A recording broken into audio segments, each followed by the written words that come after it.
All right, good morning. This is Taylor, Valleyscape. I just wanted to highlight a problem that we're seeing actually quite a bit lately, and it is an issue with pressure. So we get calls once in a while where the sprinklers won't pop up all the way, especially in front lawn zones. And I'm going to show you a quick example of that. I'm on a property right now.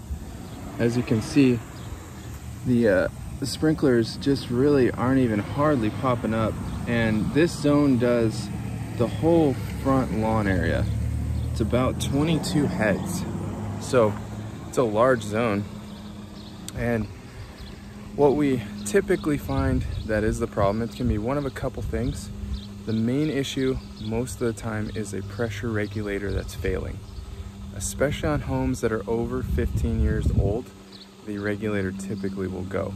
So in this situation, the regulator's right here in this box.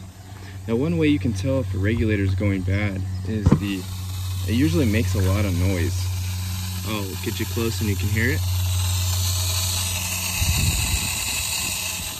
So the regulator is this piece right here with the little bolt on top. I'm not sure if you can see it with the lighting. In this situation, that's what's restricting the flow. So I'm gonna go ahead and replace that today, and I'll show you the after effect once it's done, once there's full pressure. Now, sometimes I have to explain this a little bit. People wonder, like, why is that causing a problem? Well, there's 22 heads on this zone, and the regulator is restricting the water flow. It's not actually restricting the pressure.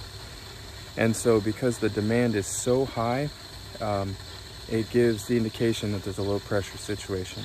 When actually what it is there's just not enough water to go and push all the sprinklers up. And so what this causes is actually like flooding, because the sprinklers cannot pop up and seal properly. So I hope this will help you if you have this situation happening. We find it to be pretty common in our area, Temecula, Murrieta, homes built between 2000, I'd say, and 2008. We're really starting to see a lot of the regulators going bad. So I'll catch up with you after we get this replaced, and I'll show you what the effect will be at that point. All right, this job is done. We got the pressure regulator for the irrigation system switched out, a new shutoff valve installed, all of it brass, and I want to show you what it looks like. Here you go. So this is what the regulator shutoff valve looks like. Put everything back, and I'm going to flip these sprinklers on, let you see them. Much better. Everything pops up the way it should relatively quickly, even though there's 22 heads on this zone.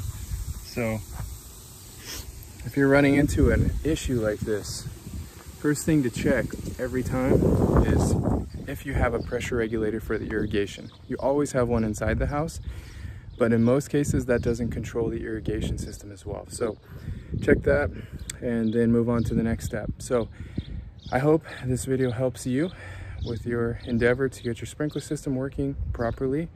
And the next step, if you cannot find a pressure regulator, is to check your sprinkler valve. Just a little tip.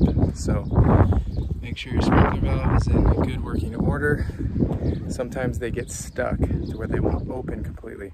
We got other videos about that. So anyways, thanks for watching, and I hope this helps you.